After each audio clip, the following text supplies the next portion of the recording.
ನಮಸ್ಕಾರ. ಇವತ್ತು ನಮ್ಮ ಮಹದೇವಪುರ ಕ್ಷೇತ್ರ ಕಾಡುಗೋಡಿ ವಾರ್ಡ್ ಕಡೆ ವತಿಯಿಂದ ಭಾರತೀಯ ಶಿವಶಕ್ತಿ ಸಂಘಟನೆ ವತಿ ಮತ್ತು ನಮ್ಮ ಕಾಡುಗೋಡಿ ಎಲ್ಲ ಗ್ರಾಮಸ್ಥರು, ಹೋರಾಟಗಾರರು, ಸಮಾಜ ಸೇವಕರು, ಹೆಣ್ಣು ಮಕ್ಕಳು ನಾವೆಲ್ಲರೂ ಸೇರಿಕೊಂಡು ಇವತ್ತು ಏನು ನಮ್ಮ ದೇಶದ ಯೋಧರು, ವೀರ ಯೋಧರು ನಮಗೋಸ್ಕರ ಹೋರಾಟ ಅಲ್ಲಿ ಯುದ್ಧವನ್ನು ಮಾಡ್ತಾ ಇದ್ದಾರೆ, ಅವರಿಗೆ ಒಂದು ಗೌರವ ಸಮರ್ಪಣೆಯನ್ನು ಮಾಡ್ತಾ ಇದ್ದೀರಿ.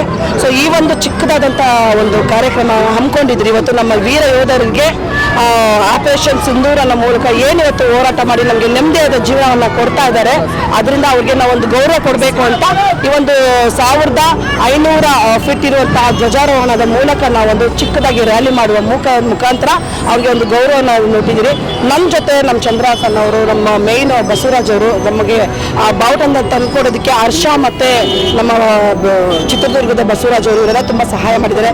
ಮೇಯ್ನು ಇಷ್ಟೊಂದು ಜನ ಸೇರೋದಕ್ಕೆ ನಮ್ಮ ಸಂಘಟನೆ ಹೆಣ್ಣುಮಕ್ಕಳು ಹಾಗೂ ನಮ್ಮ ಮುನಿರಣ್ಣ ಅವರು, ಬ್ರದರ್ ಅವರು, ಬಸೀಮ್ ಅವರು ಎಲ್ಲರೂ ಬಂದಿದ್ದಾರೆ. ಸೊ ಎಲ್ಲರಿಗೂ ತುಂಬ ಥ್ಯಾಂಕ್ಸು. ಮತ್ತು ಮೊದಲನೇದಾಗಿ ಜೈ ಜವಾನ್ ಜೈ ಕಿಸಾನ್. ಆಮೇಲೆ ಇವತ್ತು ಇನಿಷಿಯೇಟ್ ತೊಗೊಂಡಿರುವಂಥ ಭಾಗ್ಯ ಮೇಡಮ್, ಭಾರತೀಯ ಶಿವಶಕ್ತಿ ಸಂಘದವ್ರಿಗೆ ನಾನು ತುಂಬ ಹೃದಯದ ಒಂದು ಅಭಿನಂದನೆ ತಿಳಿಸ್ತೀನಿ. ಈ ಒಂದು ಕಾರ್ಯಕ್ರಮನ ಇನಿಷಿಯೇಟ್ ಮಾಡೋದಿದೆಯಲ್ಲ, ಇಂಥ ಒಂದು ಬಿಸಿ ಶೆಡ್ಯೂಲಲ್ಲಿ ತುಂಬ ಹೃದಯದ ಧನ್ಯವಾದಗಳು ಹೇಳೋಕ್ಕೆ ಇಷ್ಟಪಡ್ತೀನಿ. ಆಮೇಲೆ ಇವತ್ತಿನ ಕಾಲಘಟ್ಟದಲ್ಲಿ ನಾವು ಶಾಂತಿಯುತದಿಂದ ಹೋರಾಟ ಮಾಡಿದ್ರೆ ಸಾಲಲ್ಲ, ಕ್ರಾಂತಿಗೆ ಕ್ರಾಂತಿ, ರಕ್ತಕ್ಕೆ ರಕ್ತ ಅಂತ ನಾವು ಹರಿಸ್ಬೇಕು. ಈ ಆಪರೇಷನ್ ಸಿಂಧೂರ್ನ ಜಾರಿಗೊಳಿಸಿರುವಂಥ ನಮ್ಮ ಪ್ರಧಾನಮಂತ್ರಿಗಳಾದಂಥ ನರೇಂದ್ರ ಮೋದಿಗೆ ಅವ್ರಿಗೂ ಕೂಡ ತುಂಬ ಹೃದಯದ ಧನ್ಯವಾದಗಳು ಹೇಳ್ತೀನಿ. ನಮ್ಗೆ ಈ ಥರ PM ಇದ್ರೇ ಈ ಒಂದು ಆಪರೇಷನ್ನ ನಾವು ಚಾಲನೆಗೆ ತಗೊಳ್ಳೋದಕ್ಕೆ ಸಾಧ್ಯ ಆಯಿತು.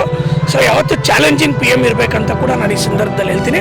ಮೋದಿ ಅವರಿಗೆ ಮತ್ತೊಮ್ಮೆ ನಾನು ದೊಡ್ಡ ಅಭಿಮಾನಿ ಮತ್ತು ಮತ್ತೊಮ್ಮೆ ಅವರಿಗೆ ಇವತ್ತು ಅಭಿನಂದನೆಗಳು ತಿಳಿಸ್ತೀನಿ ಸರ್. ತುಂಬ ಇಲ್ಲಿವರೆಗೂ ನಾನು 28,000 ಕನ್ನಡ ಬಾವುಟ, ಇಂಡಿಯಾ ಬಾವುಟ ಮಾಡಿದ್ದೀನಿ. ಅದು ಏನಕ್ಕೋಸ್ಕರ ಅಂತಂದರೆ ಇವತ್ತು ನಾವು 1 ಗಂಟೆ ಮೆರವಣಿಗೆ ಮಾಡೋಕ್ಕೆ ಸುಸ್ತಾಗ್ತಾ ಇದ್ದೀವಿ. ಇವತ್ತು ನಮ್ಮ ಯೋಧರು ನಮ್ಮನ್ನು ಕಾಪಾಡ್ಕೊಂಡು ಮಾಡ್ತಾ ನಿಲ್ಲಿಸಿದ್ದೀವಿ ಅಂತಂದರೆ ಅದಕ್ಕೆ ಕಾರಣ ನಮ್ಮ ಭಾರತೀಯರು ಅಂದರೆ ಏನು ಅನ್ನೋದಕ್ಕೋಸ್ಕರ ನಾನು ಇಲ್ಲಿವರೆಗೂ 13,000 ಅಡಿ ಚದರದ ಒಂದು ಬಾವುಟವನ್ನು ಹಾಸನ ಜಿಲ್ಲೆಯ ಜಾವಗಲವರು ನನಗೆ ಕೊಟ್ಟಿದ್ದಾರೆ. ಅದಕ್ಕೆ ತುಂಬ ಧನ್ಯವಾದಗಳು. ಇವತ್ತು ನಾವು ದೇಶದಲ್ಲಿ ಆಡಳಿತದಿಂದ ನಮ್ಮ ಭಾರತೀಯರೇ ಕಾರಣ. ಆ ಭಾರತೀಯ ಅಂದರೆ ಏನು ಅನ್ನೋದನ್ನು ನಾವು ಎಷ್ಟು ಕರುಣೆ ತೋರ್ತೀವೋ, ನಾವು ಎಷ್ಟು ಸ್ಟ್ರಾಂಗ್ ಅನ್ನೋದಕ್ಕೆ ಇದೊಂದು ಧ್ವಜನ ನಾನು ಕೊಟ್ಟಿದ್ದೀನಿ. ಅದಕ್ಕೆ ಯಾವತ್ತು ಚಿರಋಣಿ ಆಗಿರ್ತೀನಿ. ಮುಂದಿನ ದಿನದಲ್ಲಿ ವರ್ಲ್ಡ್ ರೆಕಾರ್ಡಲ್ಲಿ ಒಂದು 4,000 ಕನ್ನಡ ಬಾವುಟ ಹಾಗೂ ಇಂಡಿಯಾ ಬಾವುಟ ಮಾಡಿ ನಮ್ಮ ಯೋಧರಿಗೆ ಒಂದು ಸಮರ್ಪಣೆ ಮಾಡಬೇಕಾಗಿ ನಾನು ಕೇಳ್ಕೊತಾ ಇದ್ದೀನಿ. ನಮ್ಮ ಭಾಗ್ಯ ಮೇಡಮ್ ಅವರಿಗೆ ಭಾಳ ತುಂಬ ಧನ್ಯವಾದಗಳು. ನಮ್ಮ